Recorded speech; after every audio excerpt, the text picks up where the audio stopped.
Hey, if you own a tourist apartment in the Balearic Islands, especially one that's part of a community with an APM license, you've got to see this. There's this huge wave of confusion and, frankly, some bad information spreading like wildfire right now, and it could be costing you and your community thousands of euros. Okay, let's get right into it. So it all starts with an email. You know the feeling, right? The subject line has urgent or action required in all caps, and your stomach just drops. This is what so many property owners in the Balearics are dealing with right now. This big, scary alarm about a new registration number called the NRUA. And just look at this email. I mean, it's designed to look super official and make you panic. The message is pretty simple and terrifying. You have to get this new national ID number or you're going to get blocked from Airbnb and booking.com.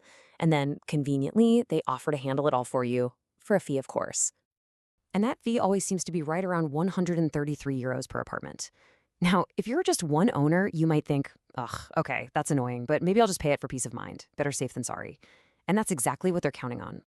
But let's just zoom out for a second. For a pretty standard tourist complex with, say, 60 apartments, this small fee suddenly balloons into nearly 8,000 euros. That is a serious chunk of change for what's supposed to be a mandatory piece of paper.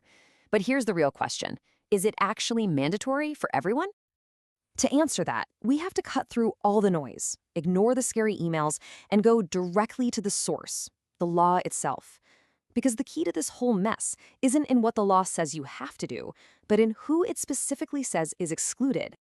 So this NRUA, the Unique Tenancy Registry, its main job was to get a handle on all the individual residential homes being put on the tourist market, to regulate that explosion of individual Airbnbs.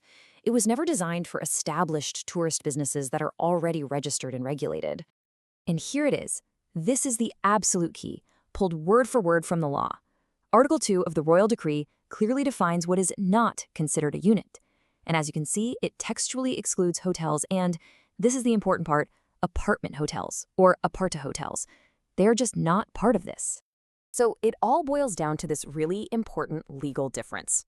If you have a vivienda turística license, that's for a residential home, then yes, the NRUA is obligatory. But if you're part of an establecimiento turística, a tourist establishment like a complex with an APM license, you're exempt. It's not some loophole, it's a totally different legal category. Okay, I can already hear some of you thinking, well, that's a nice theory, but my administrator's telling me something completely different. And that's fair. You shouldn't risk your business based on an explainer. That's why we went hunting for what you might call the smoking gun, the official word from the government itself. And here you have it. This is from a direct question sent to the tourism department in Menorca. A technician put it in writing, crystal clear. The unique registry only affects tourist housing and not establishments that are already registered. It really doesn't get any more definitive than that. And we can see this playing out in the real world. This is a letter from the operator of a tourist complex to all its owners, stating very plainly that according to the rules, their apartments are not obligated to register. The exemption is real, and the people who've actually done their homework know it. Okay, so we've pretty much established you're likely exempt. Awesome. But how do you make sure the big platforms like Airbnb actually know that? Well, it's surprisingly easy, and it's really important to get it right. Let's just walk through it together. But first, let's tackle the biggest point of confusion out there. A lot of people think, well, I have my own personal listing on Airbnb. It looks just like a private villa's listing, so I must be a unit, right? This is the myth that's causing all the problems. The way you advertise your property does not change what it is legally.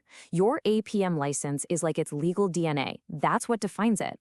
The platform you use, whether it's Airbnb or booking.com, that's just a billboard. The license is the law, not the app. All right, so here's exactly how you claim your exemption right there in Airbnb. It takes less than 60 seconds. First, you're going to go to the regulations section in your listing. Second, click where it asks you to add the national number. But third, instead of typing anything, look for a little link that says something like, your property type is exempt, and click that. Fourth, a drop-down menu will pop up. Just pick the category tourist apartment. And finally, step 5, just make sure your address is correct and hit submit. That's it, you're done. You've correctly told the platform your legal status.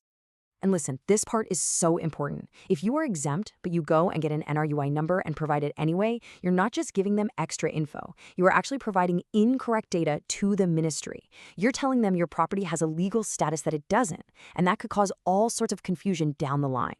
So let's just pull all this together. It's pretty clear that a huge number of people with APM licenses are being told to pay for a registration they simply do not need.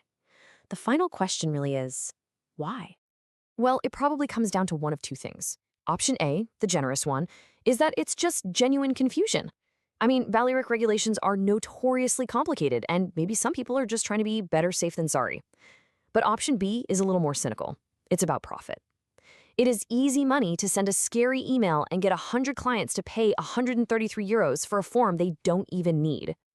So what should you do if one of these emails shows up in your inbox? Here's your action plan. Number 1, don't panic. Step away from the credit card. 2, check your license. If it's an APM, you are almost definitely exempt. 3, remember that Article 2 exclusion we talked about? And finally, if you're still being pressured, go straight to the source. Just email the tourism authorities directly yourself. This whole situation really leaves us with a final important thought. With all these new rules and regulations, how often do we just pay for things out of fear or confusion? This is such a powerful reminder to always pause before you pay. Ask the questions, check the law, and protect your hard-earned money. Because in this case, knowledge isn't just power, it's profit.